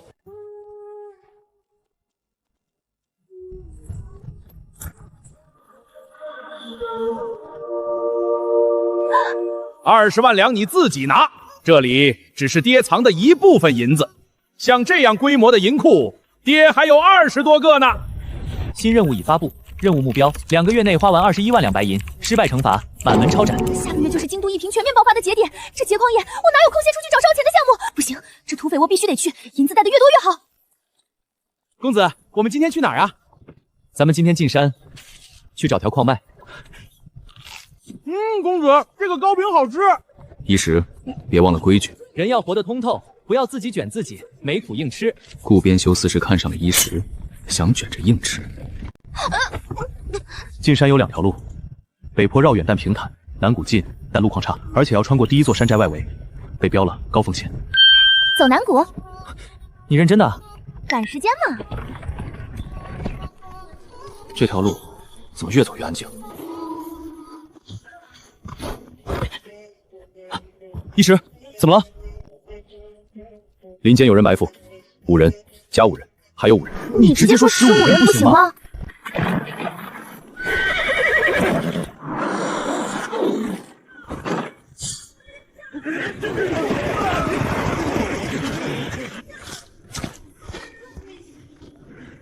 车里的，识趣就乖乖把值钱的东西丢出来，把命留下也成。千等万等，可算把你盼来了。小姐，杀吗？别动手，千万别动！小姐，莫非您没见过匪人？还真没见过活的。你们劫财是吗？是吧？最大战力能劫多少财？不是你啥意思啊？战绩不行，还不够资格打劫你们。那是当然。瞧你们这装扮，这武器，一看就不专业。你们几个过来，我跟你们聊聊。小姐，他们是匪。我知道，办正事儿。你是大当家，叫什么名字？你们这寨子多少人？弟兄们都叫俺老马，俺是2当家。大当家上个月染病走了，山下粮商不赊账，兄弟们饿了半个月，实在扛不住，才下来堵官道。老马，你们劫我可以，但你们这劫法太外行了。我1辆马车最多带180两碎银，你们几十号人一分，吃一顿就没了。绑架会不会？索要赎金会不会？你看我是官家大小姐，你再看看车里那位，那身段那姿色，一看就有钱。就凭我俩的身份，怎么也值个20万两银吧？20万两，20万两，够咱站子吃100年了。你认真的？对，你写一封信送到顾府，写明赎金数额，当期3天送到，否则撕票。银子到了放人，就这么简单。那个，俺们不会写字。想把事业做大做强，不识字怎么行？顾府老爷台见，令爱令郎现于某某山寨教住，3日之内速将赎银20万两送到山下指定位置，若逾期不至，后果自负。你们寨子叫什么？黑石崖。太土了，以后对外叫威虎寨，你也不要叫老马，以后叫座山熊，外号熊2，霸气。威虎寨，座山熊，这名字果真霸气。恩人，俺替兄弟们谢谢你。别磕了，赶紧派腿脚快的弟兄把信送出去，越快越好。小姐连山匪都能收服，太厉害了。我可没有收服他们，这是商业合作。哼。天色晚了，恩人不如去山寨住一晚。走着，小姐，咱们真的被绑架了。放心，天下熙熙皆为利来，他们不会跟财神爷过不去。这话听着好没有安全感。老爷，出大事了！公子和大小姐被绑架了！什么？我懂了，这就是月儿说的赚钱新项目。为了防监察院查洗钱，故意写的暗号，去库房提20万两银票。老爷真给啊！这不是绑票吗？不报官，报什么官？不就是个山匪绑架吗？大惊小怪。这是顾家跟山匪联手洗钱，还是顾家兄妹去洗劫山匪了？有意思。传令，调精英营骑兵100，即刻出城前往太行山救人。备马，本王亲自走一趟。兄弟们，终于有钱了！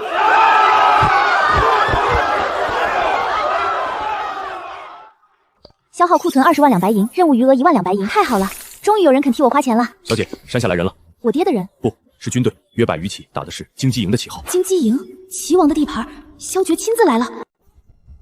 官兵！完了，朝廷的人来了！兄弟们快跑啊！往哪儿跑？面是悬崖。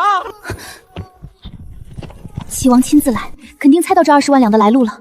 我得编个合情合理的说辞，否则顾家满门都得倒霉。银子还你，千万别跟俺们扯上关系，俺们是正经山匪，只谋财不害命，按理不该被绞啊！对，信是您写的，求您跟快走吧，俺们不要了。当前代花费余额21万两。这群不争气的东西，我好不容易花出去的钱就这么退回来了。你把银子还了就不死了？你觉得官兵是冲银子来的？他们要的不是赎银，他们要的是我。开门。投降的姿势比我教他们写绑票信还熟练。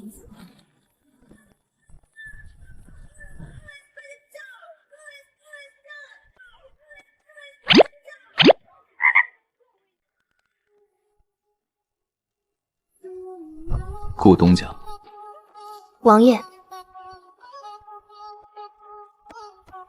听说顾东家被山匪劫了，赎金20万两白银。王爷，这笔银子不是赎金，是投资。我有一个新项目，准备雇他们当伙计。投资？做什么活？挖矿。王爷请看，仙人给了我一张藏宝图。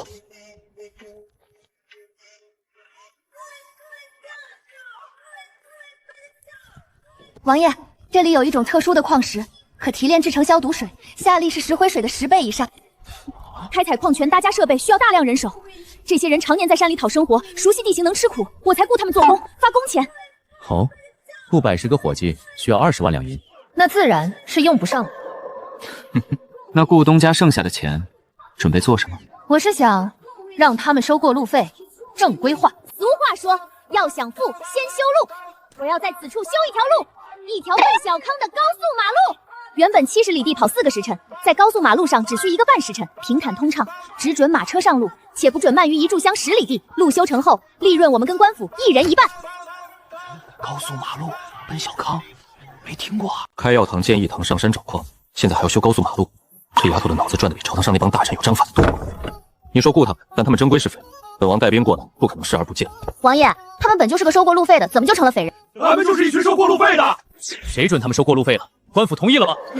王爷，我这不拿钱来帮伙计们把之前收的费用上交国库吗？要想富，先修路，修了路充国库。国库空虚，皇兄头疼多年，若真能有这条路子，开矿制消毒水，修路收过路费，两桩生意并着做。这条路你打算怎么修？具体的事儿得问我哥。啥事？哥，修水泥路啊，能不能做到？没问题。王爷，您看，从京都通往太行山余脉官道，全长70里。我计划把路面用夯土加碎石铺平雅石，铺上水泥，双车道，两侧排水兜，每10里里设一亭，两头设关卡收费。思路极其清晰，工部那帮废物怎么想不出来？修路的钱全由你们出。王爷放心，全由我们出，过路费收入5-5分账，双赢。听起来不错，但消毒水的事，本王要验过成品才算数。若是个幌子，这笔账本王另算。一言为定。顾东家做生意的本事，本王见识了，日后可考虑做个红商。还有顾编修，难得陛下欣赏，提你这御前半超。这是要把我们顾家上交打官啊！妈呀，活着真好！大小姐，您是俺这辈子见过最厉害的人。您刚才说雇俺们是真的吗？真的，每人每月2两银子，包吃住，往后不许打劫，1半人挖矿，1半人修路，干得好有奖金，月底结算，绝不拖欠。每月2两，城里酒楼掌柜的工钱啊！大当家，从今往后俺们都听您的，大当家威武！哎，别叫大当家，万一又被当山匪剿了。我是你们老板。都听着，以后大小姐就是咱们的东家，大家都是有编制的人了，谁再敢说咱是匪，跟他急！从今天起，我们就叫普济堂高速马路事业部。高速马路事业部，好名字，好名字，跟着大当家干！前面好像有条溪，水是白色的。含氯化钠浓度不低，就是这里了。开造集水池，搭建一蒸疗灶分离钠饮水，需要大量人工和柴火。哥，蒸疗灶多搭几个行不行？你要多少产量？京都消耗几百坛顶天了，搭2个灶就够了。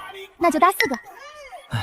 行，铜管从城里打造运上来，少说得2000多两。好，钠明液有了，还缺配方里的锰砂做催化剂。我上哪儿去找那些黑色的重石头？黑色的重石头，后山有个洞，里面都是这种黑乎乎的石头，特别沉。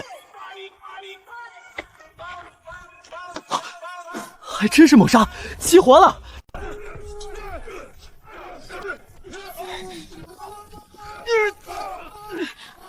灶台地基用大石块垒石，冷凝池挖深一点。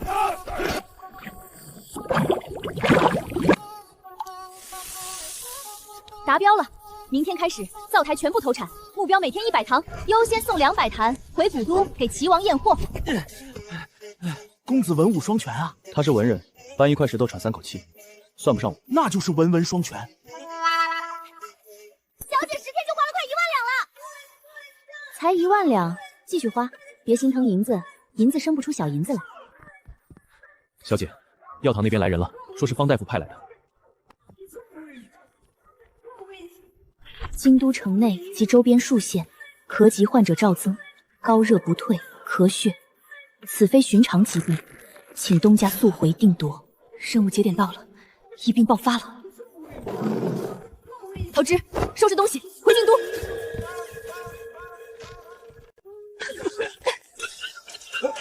东家，方大夫在后院等您。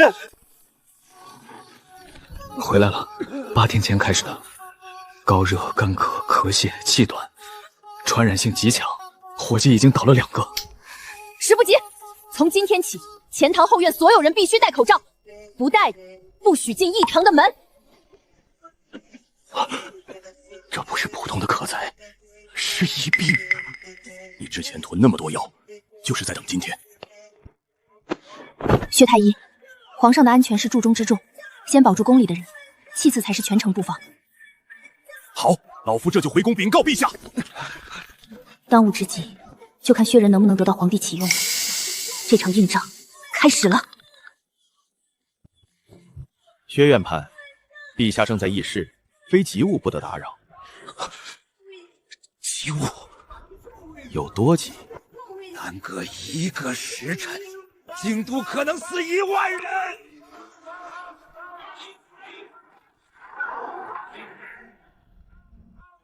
薛太医，你不在太医院待着，跑来御书房做什么？臣有急事禀报。京都城内及周边数县近半月出现大量咳疾患者，症状高度一致。臣今日亲赴民间驿堂查验，确认这是疫病。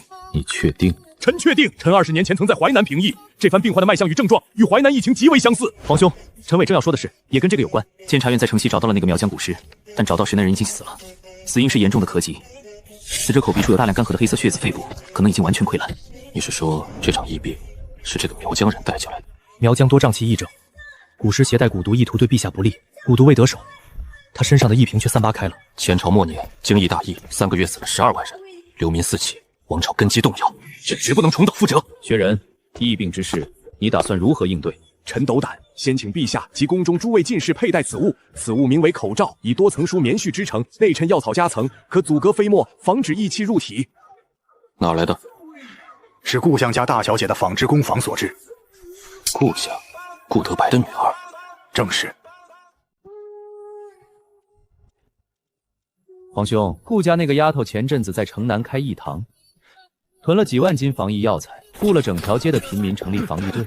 那条破瓦巷原来又脏又臭，现在比京丈府衙门口还干净。这一切都是在疫情出现之前就做好的。你的意思是，他在没有出现疫情时就已经提前做好了防疫准备？顾家这对兄妹的行事太叫人看不透。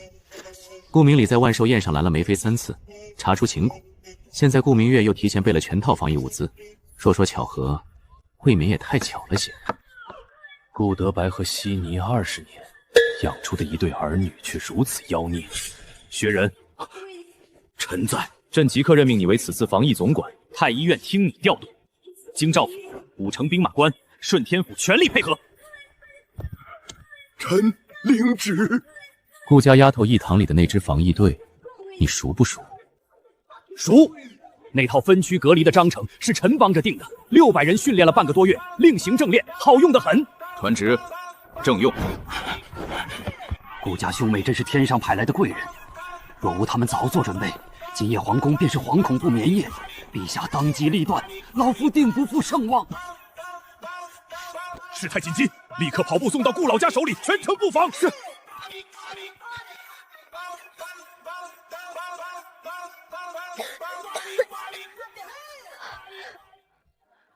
防疫的第一步总算成了。时不济，库房口罩总共多少50321个，苏婉连夜赶工，明天上午还能送来5000个。不够，京都加上周边县镇常住人口30万，至少10万打底。是，东家。义武，帮我跑一趟，去找齐王。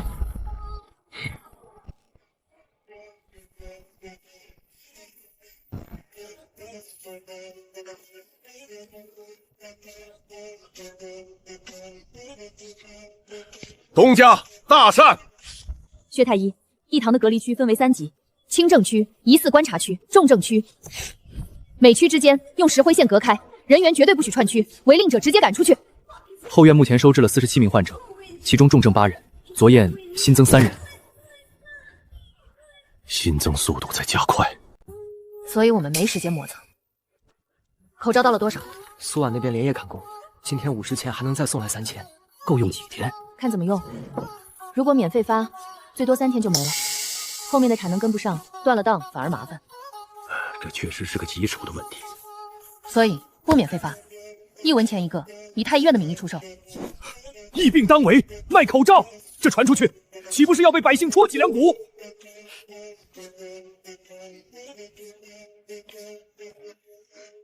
薛太医，您行医30年，比我更懂人心。免费的东西没人珍惜，上午领了，下午邪门就扔了，您信不信？太医院以前在灾区免费发过药包，结果一半被拿回家囤起来长毛，根本不用。这丫头把人性看透了。但花了钱的东西，哪怕只是花了1文钱，她也舍不得扔。1文钱买个保命的东西，谁都买得起，谁都不嫌贵。行，就按你说的办。所得银两全部用于防疫开支，账目公开。东家菩萨心肠，疫评过后，老夫一定向陛下上报东家工具。别，千万别上报！我只是为了保住顾家满门不被皇帝砍头而已，我只想狗命啊！小姐，消毒水到了。第一批200坛，一路从威虎寨运下来的，路上颠了不少，但封口都没破。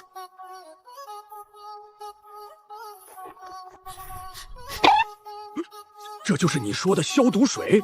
对，比石灰水强10倍的消杀效果。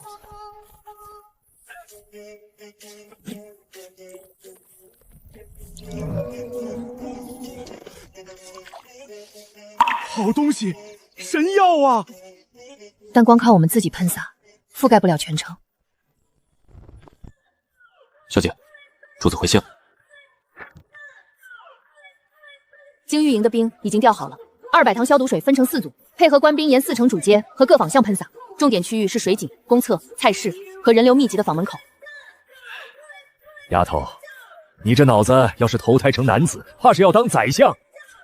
宰相太辛苦，我只想当个正经商人，赚点大钱。这丫头明明出身右相门第，为何非要执着于经商？罢了，人各有志。普济堂的免费药汤，喝了能止咳化痰，看诊的乡亲们免费喝。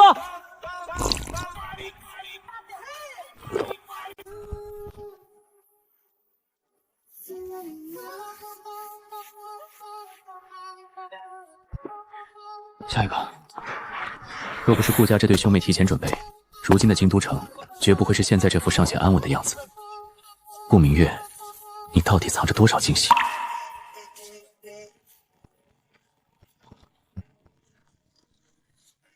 官兵在撒什么？莫不是毒药？历朝大义，官府都是把病患抓走烧掉的，快关门，别沾染了！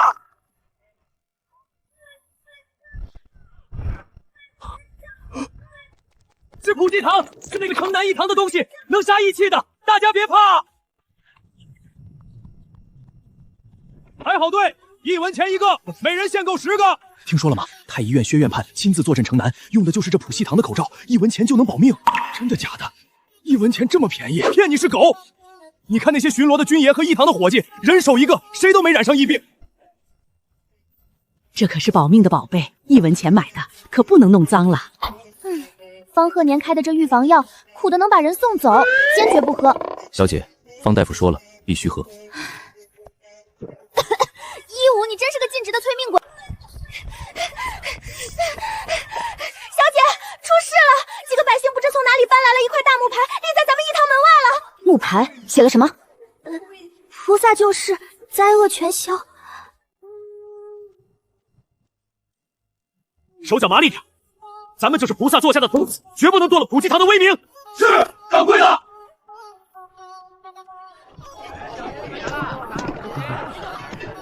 听说了吗？那位股东家是右相的闺女，相府出了个大善人呢。什么大善人？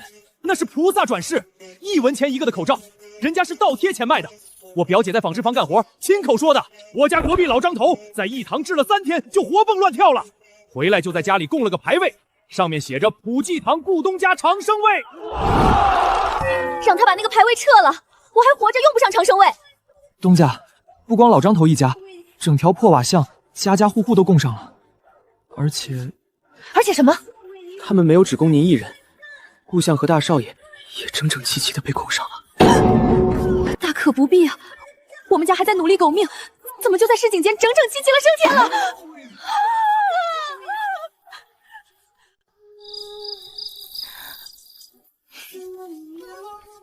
轻症区又有12个人达标，重症区稳住了8个，恶化了1个。我调整了方子，今晚再看看。干得不错，一瓶可算控制住了，回头给你发大红包。这员工真难带。宫里来旨意了，急召顾边修回京。我哥不是在江州收尾治水的事吗？大概陛下怕他死在外面。陛下原话：顾边修在外地，仙人夜里托梦还得长途跋涉，是大不敬。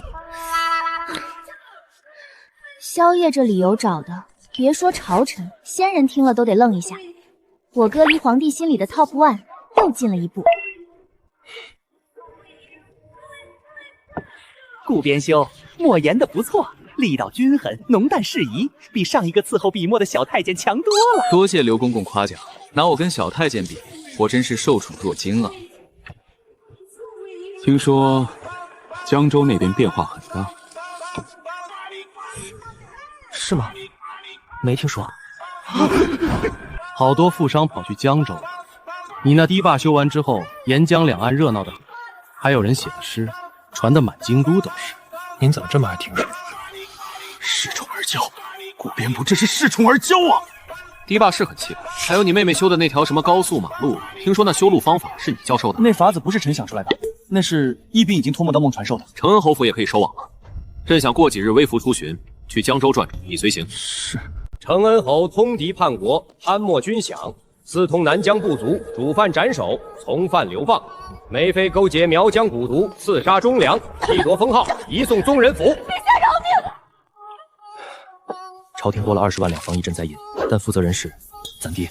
皇帝让我回京，又让爹主持赈灾，这是信任还是钓鱼？未来头条上写了，他这次贪了10万。唉，过几天皇帝要去江州微服出巡，还让我随行。正好，我也要去一趟江州。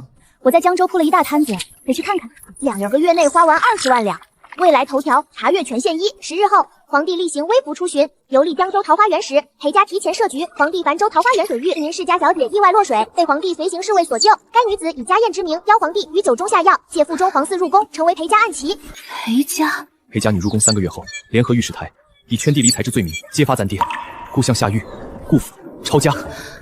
不能让那个女人靠近皇帝，把这条线掐断，后面的棋就废了大半。宫斗任务发布，任务名称军心难测。任务目标：在皇帝出巡江州期间，吸引并保持皇帝对你的注意位。完成奖励：神秘3选1。失败惩罚：顾家被查抄，不得白被斩。我在皇帝心目中有地位吗？还需要巩固。哥，此次去江州，你一定要把皇帝跟紧了，寸步不离。你就是皇帝身边的桃花斩，必须斩掉那朵烂桃花。明白。为了保住咱爹的脑袋，我拼了。